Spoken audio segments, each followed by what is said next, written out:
So the other day, I'm at the ATM. Now, when I'm at the ATM, I got this one specific rule. All right, I like to call it the 5-second rule, okay? Now, what this is pretty simple. It's straightforward. Whenever I'm finished with my transaction, I like to sit for about 5 seconds to make sure the ATM goes back to the home screen and they ain't trying to give up my damn information to whoever comes out behind me, okay? This is ATMs, gas pumps, you name it, this is what I do. I was finishing up, getting ready to pull on out of there. I noticed this guy pulls up behind me, an old, Chevy truck. I could tell is one of them good old boys. You mean the ones that'll give you their shirt off their back, the food off their plate, and go to war with you no matter what? Nah. No, I'm referring to the one that says the N-word and likes to beat up on women with 2 first names like Sarah Jane or Barbara Ruth. Anyways, this guy pulls up behind me like he's got somewhere to be, probably court, but that's besides the point. He pulled up blasting that hippity-hoppity, and I was finding it rather hard to address him properly because one look at him from head to toe and I could tell he didn't own property. This guy's idea of a romantic date is going out to see a movie only he wants to see, followed with 92 seconds of missionary sex outside of a Taco Bell parking lot. This guy boycotted Bud Light for like 2 months and slowly started back like we didn't fucking notice. Regardless, I wasn't feeling the bullshit that day, all right? I was just trying to get my shit and get out of the way, right? Just get on about my business. However, for some odd reason, that day, the ATM decided to take a couple more seconds than usual. I don't know why, conflict of interest maybe. This dude keeps getting more and more impatient. Finally, he yells out. He's like, bro, move already. Okay. We about to see how petty I am. I was like, you know what? On second thought, let me check my balance real quick. Now I'm really starting to get under his skin, He's like, bro, you're blocking the entrance. Can't nobody get in here. I was like, yeah, exactly. One at a time, dumbass. He's like, dude, what are you even fucking doing? I'm like, I'm trying to use the ATM. He's like, bro, this is an Arby's drive-thru. And that's when I realized that the weed was laced with DMT. During intercourse, most people wear protection. But see me, I'm more like a conservative gun owner. I like to keep the safety off. Most guys get a piece of ass and 30 seconds in find themselves struggling not to finish. I get a piece of ass and 30 seconds in I find myself struggling not to tell her I love her. Afterwards, most guys like to excuse themselves to the restroom so they can clean up and text their bros about what just transpired. Afterwards, I excuse myself to the restroom so I can go through her medicine cabinet to determine the possibility of her slashing my tires on the way out. Over the next couple days, most guys become distant and unavailable. Over the next couple days, I'm teaching my wife that thing you did with your fingers and convincing her that I got the idea from a Brazzers video. Just to clarify, I'm not married. But if I was, I'd cheat on her. They say if you can make her laugh in the streets, you can make her cry in the sheets. I make her laugh in the streets, and I cry when I finish. Some guys got no shame in their game. I've got no game in my shame. Listen, I'm dumb, but I'm not stupid, all right? There's a reason why I only got one kid. I had addiction issues at the time. I was bad off, He honestly saved my life, if we're being completely honest here. What was my drug of choice, you might be wondering? Mountain Dew Code Red. Some people wear their heart on their sleeve. I wear my heart in my pants. I was trying to start a fire earlier without a burn permit, except my lighter wasn't wanting to work properly. So I said, all right, well, I guess I got to go down there to the store and get a lighter. And I walk in, I take one look at the clerk with the slick comb back hair, the soccer jersey, gold chains, and I could tell he was Canadian. So I try to be all respectful and shit. I walk up to him like, what's up, man? Home is where you make it. He was like, what the fuck is wrong with you? I was like, look, man, I ain't never left my hometown, all right? I like Ryan Reynolds, and I thought we were having a bonding moment there for a minute. He said, get your shit and get out of my store. I said, fair enough. He said, what you want, man? I said, I just need a lighter. He said, you got your ID? I said, as a matter of fact, I do. Slammed it on the counter with a little bit of attitude. He takes one look at my ID. He's like, this ain't you. Huh? I said, what you mean this ain't me? He said, I can tell this is your picture, but it says here you were born in 97. There ain't no way that you're 28. Look, man, I appreciate the compliment, but you shave this, and I look like a 42-year-old getting ready to prey on the adolescent in a rusty Winnebago. Now, are you going to sell me this lighter or what? He's like, fine, I'll sell you one, but it's going to have to be a crack lighter. I said, all right, under one condition. He said, what's that condition? I said, you don't tell a fucking soul about this. All right, I'm Team Bic. I like to keep it classy over here. You embarrassing me with this dusty-ass lighter. Matter of fact, pass it to me discreetly. This is a drug deal now. The Passover was terrible, by the way. The guy definitely wasn't Jewish. Either that or the drugs in Canada must really suck because everybody knows that you can tell how good something is by how discreet the pass-off is, all right? It's like the better it is, the longer they want you to wait to see it. It's like getting a birthday present. All right, come on now. We're almost there. Just a few more steps. All right, stay there. All right, now hold out your hands. Hey, keep them closed, no peeking. This was quite the opposite. In fact, Ray Charles could have seen this shit coming with the lights off. I was so damn embarrassed walking out of that store, I almost forgot my 12-pack of Seagrams. Walked outside, old head, standing out there smoking a port. He said, "Damn, Bryce, when'd you transition?" I'm so fucking stupid. I was like, man, I've been on TikTok for a while, but I just, recently got over to Facebook. I probably should learn to read a room better, but then again, I am mentally dyslexic, so there that is. Anyways, I did get my lighter, though, I've come to the realization that the kids these days are a lost cause. The other day, I'm driving down a side street. I noticed a group of kids playing basketball out in the road. All right, now that's nothing out of the ordinary. Hell, we used to do the same thing when we were kids, except when we were kids, we had two very important things that we had to go by, okay? One was that you got your ass home before the street lights came on, and two was that if you were out in the street and you saw a car, you got your ass out the road. So I'm pulling up on them, and there's like this speed bump right before I get to them, so I go ahead, slow down a little bit, go over the speed bump, and now the only thing between me and these kids is there an opportunity. I also want to bring it to everybody's attention that when I went over that speed bump, it cracked. Just a shout out to the Department of Transportation and their great work that they do. Now, I was already prepared for these kids to move out of the road. All right, now what a dumbass I am to give people the benefit of the doubt on such attributes as common fucking sense. Not only did these kids not move, but I'm quite positive it was their first time seeing a motorized vehicle. They just sat there like the Indians in Apocalypto when the Spanish showed up. Just, what's going on? They looked dumbfounded. I was like, what the hell is with these kids? So I had rolled my window down. I was like, what are y'all doing? Get out the road. I'm trying to get through here. One of them was like, you just ran my friend Timmy over. I was like, oh shit, my bad. I thought Timmy was a fucking speed bump. He was like, Timmy is a speed bump. And at this moment, I realized the side of the spectrum that I was dealing with here. Here I am talking to the kid who has personified a lump of asphalt. He was like, no, Timmy is a real person. He just identifies as a speed bump. So I put the car in reverse because I felt like it was the right thing to do to give him more practice. And here I was blaming the DOT, poor sons of bitches. They didn't deserve that. It's only a penny for your thoughts, but it costs 2 cents to open your mouth. So please understand that sometimes it is better to shut your face and not to overpay. Today, I'm gonna teach you about mental finances. Why is Bryce such an introvert? Why'd he even come to the party? He doesn't talk to anybody anyway. Bitch, I am poor. Some people like to call it their social battery. I like to refer to it as my social wallet. I can only invest myself in so many things before I grow tired of such diminishing returns. You know the saying, food for thought? Well, some of y'all are mentally diabetic. You have a my 600-pound life living in your noggin. Congratulations, dude has the brain capacity of a fucking McRib. And you wanna know why? It's because all you retained up there is shit. All right?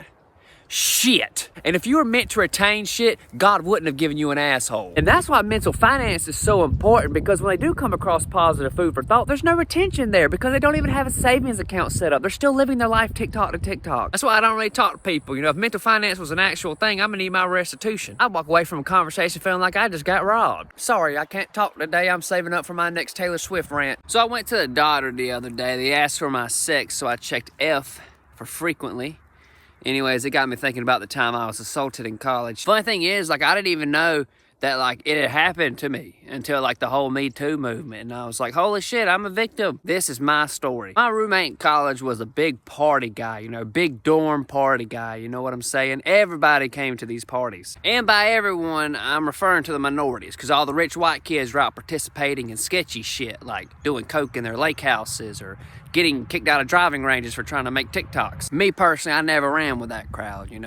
I couldn't afford it. Anyways, I was in this little dorm party getting down to such classics as In the Club by 50 Cent and Gonorrhea by Lil Wayne. I was approached by a party of two, one male and one female. Now, the guy, how do I put this nicely? You could definitely tell that he swung for the other team, if you know what I mean. He played baseball for the rival college, just to clarify. He was also gay, but that's besides the point. Anyways, the guy dares the girl to grab me, and I'm thinking, oh, out to dance or something like that, Nope. This girl grabbed a whole handful, more like a palm full of my ding-ding, and I just stood there and took it. Anything bad I've ever done in my life since then is 100% is because of that one particular disgraceful moment and the trauma that accumulated from it. People are gonna get mad at me for saying this, but it probably wouldn't have been as bad if she was a little bit attractive. This girl kind of reminded me of Fiona from Shrek.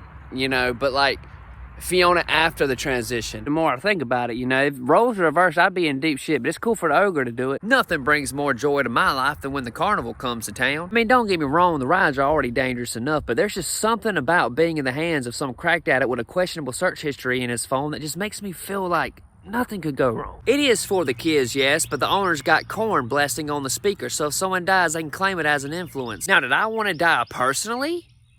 Probably, but I also didn't want God to be mad at me, so see, I was looking for loopholes. And as kids, you never knew when the carnival was coming to town. You'd be out and about riding around, you know, you see a cow pasture, you come out the next day and bam, like, shit would make Dollar General proud. They even let the livestock run the machines, you know, because they were all for local hiring, you know, bringing jobs to the community. I actually smoked my first joint with a chicken behind the zipper. It's funny though, because I'll trust those rides more than I do the ones at the amusement parks. For instance, if we go to Wild Adventures, and they're working on a ride when we get there, I'm not riding that ride that day. It's pretty damn simple. But I don't understand, Bryce. Why not? Those guys are professionals. They know what they're doing. No. See, that's John from 9th grade algebra class, okay? And he fucking sucked at letter math. So I know this ain't going in a positive. That's probably what it boils down to, you know, is I know those people. You know, I went to school with, you know, I never met that chicken a day before in my life. Ladies, I'm the Steph Curry of dating, all right? I've been banging threes since I was in high school. Like my dad used to always say, if she's a 3, take a shot. She's still a 3, take a shot. She's still a 3, go home. I never listened to such advice, however, so if you see me out in public with Miss Piggy, I'm gonna need you to mind your damn business. I'll have y'all know she works down there at the Piggly Wiggly and she gets complimented all the time. Now, they don't tell her this personally because they keep it in the back, but they write little note cards, you know, because they ain't got a phone back there. They write little notes, you know, and they send the messenger back there, and he comes back there with a little piece of paper, you know. Daryl from Greenwood said, good job on the cuts today. P.S. You're the reason I'm pro DEI. I tried to bring her home the other night. My cat went ballistic. As soon as we walked in the door, he went talking about some, God damn, that's a big ass rat. Y'all notice how cats like to invade privacy for no reason? Like, I can't even get busy in the bedroom without him sitting off in the corner like that one weird uncle just over there just... It would make sense if he was just being curious, but no, he seems as if he's not at all interested. Like he's being forced to watch. Like the other night I'm in there and I'm getting busy, right? I'm going to town. And I look back at him for confirmation, like, hey, yeah, you see what I'm doing right now? And he looked like his best friend had just died. Like he was just horrified. Like, what the fuck is that? I need motivation. Where's my uncle when you need him? Then he want to start cracking jokes, you know what I mean? We on the couch, we try. Then he, all right now, Bryce, I ain't no bloodhound. You fall in that thing, ain't nobody coming to get you. I got mad for a second, but then I started laughing. She started laughing. The cat started laughing. We all were laughing. And then she queefed. I was like, bitch, get out of my house. I got a buddy by the name of Jack the Dipper. Quality traits include the ability to stuff an entire can of winegreed in his mouth, followed with the constant urge to blow the back out of any redhead east of the Mississippi. Jack got permanently banned from the Mexican restaurant for mispronouncing one of the entrees, which seems a bit harsh, but then again, burrito sounds nothing like Build the Wall. If Jack catches you with a Michelob Ultra, he's going to try and have intercourse with you. Not that he's gay or anything, he'll just assume you're a woman. Jack had an unsuccessful stint as a small-town entrepreneur, and by that I mean he got caught trying to sell pot behind the Goo Goo car wash. Believe it or not, Jack's a bit of a magician, you see. Jack drives a Ford fucking Ranger, and if you get him drunk enough, he can make it disappear. Jack doesn't allow shoes in his mobile home, so if you come in, make sure to take them off over by the pile of dog shit. Jack's a bit of an alcoholic. In fact, he was once a member of AA, but that was only because he confused it for a dating site. Jack's idea of cutting back is how many Applebee's security members he can stab before getting tased. Anyways, yeah. You know, it's a good thing the BP oil spill wasn't spaghetti sauce, because Don Dish Soap would have killed all of them damn birds. Behold the tomato, with its invasive takedown of all the surrounding aviating wildlife, as well as the Tupperware in my cabinet. Some of these stains have been around so long they've acquired sentimental value. I can take one look.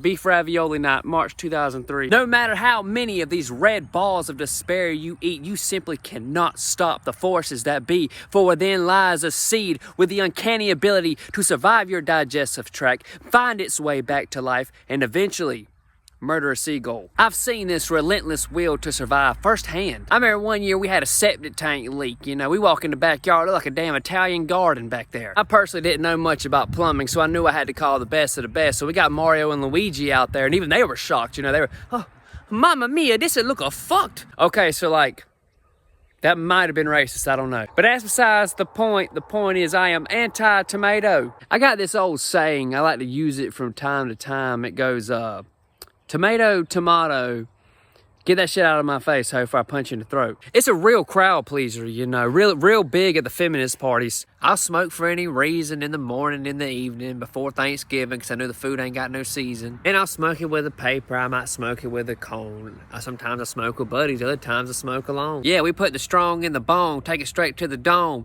Then we argue over if Gucci Mane is a clone. Yeah, if I go to a wedding, everyone there's gonna be all happy and ecstatic, and I'm not ready for it. I'm gonna have to smoke first. If I go to a funeral, everyone there's gonna be all sad and depressed and shit, and I ain't ready for it. I'm gonna have to smoke first. It ain't my fault you out here overstimulating my stimulants, all right? You're reaching your stimulant limit. Okay, I'll go to a fancy restaurant, order a big-ass platter. It comes to the table. I'll take about 4 or 5 bites of it. Then suddenly, for some fucking reason, I'm full. So I'll get the to-go plate, put it in the to-go plate, put it in my fridge, and it'll sit there and go bad. It's just a complete waste of money, you know? Not if I smoke first. And before I was able to finish this video, I had to smoke first. So I went to the mall earlier, and I saw a couple getting arrested for public nudity, and shit left me wildly confused. I'm still trying to figure out which one wears the pants in that relationship. I only went there today because I knew the food court was giving out them free cheese samples, and I needed some good, I need some nice shoes because I got chosen to be a groomsman in an upcoming wedding. So I was trying to sneak past them all secret, like, just trying to get on about my way, and the man was all like, "Hey man, don't I know you from somewhere?" And I was like, "Hey man, I can see your nuts. How you gonna sit there with your clothes off and ask a clothes on type of question?" That's not even the proper, nomenclature. I'm not sure what exactly it was I expected from being placed in a situation of being a witness to 2 naked people being arrested in a public parking lot, but it sure wasn't being met with the same typical conversation you would have with an elderly woman in a Publix checkout line. He seemed pretty cool though, all things considered. I could tell he was circumcised, which means he went to public school. So I tried to be nice, I was like, "Yeah, I'm Bryce, I'm a content creator. I do social media," and he got hard a little bit. I was like, "All right, now what the fuck are we doing here? I mean, what the hell is this? Fight Club meets Naked and Afraid?" I mean, I didn't ask for none of this shit. Not on a Saturday. I mean, if it was a Monday, you expect some shit like this, but not on a Saturday, not on my day off. I went home immediately. I'm just gonna have to show up in Crocs. They're gonna have to be mad at me. To make them feel any better, I know a spot makes some good cheese. So a couple years ago, I had a brief stint with the Department of Transportation, but honestly, they should have just called it the Department of Transformation, because like my second week out there, I almost turned a guy into a vegetable. Now, if you've ever worked at the DOT, then I'm sure you know about all the training and safety classes you gotta go through whenever you get the gig. One of these days was like a field day. We went to the outskirts of town, like this barn on this open pasture, kind of out in the middle of nowhere, and it gave everybody a chance to spread out, and everybody could, kind of get a feel for the equipment, learn some things. When you first got there, they gave you this checklist, and on this checklist, they wanted you to mark off all the equipment that you had previous experience with. That way they could get a feel on, who needed training where. I was completely honest with all my answers until I got to the tractors. At this point in my life currently, I say I know my way around a tractor pretty decently, but at that point in my life, I didn't know jack diddly shit about no damn tractor, okay? I had no idea, but I wanted to look cool in front of everybody, so I checked yes that I did know. Now, what I did not know was that the people that had experience were then going to be tasked with demonstrating to the ones who did not have experience. That's where I fucked up. Of course, he draws my name first, because I turned my checklist in last. Trying to look cool, once again, trying to look sophisticated to the girls, "Oh my God, I just love a man that takes his time. He's like, hop up on this here tractor, son, we'll show him how it's done."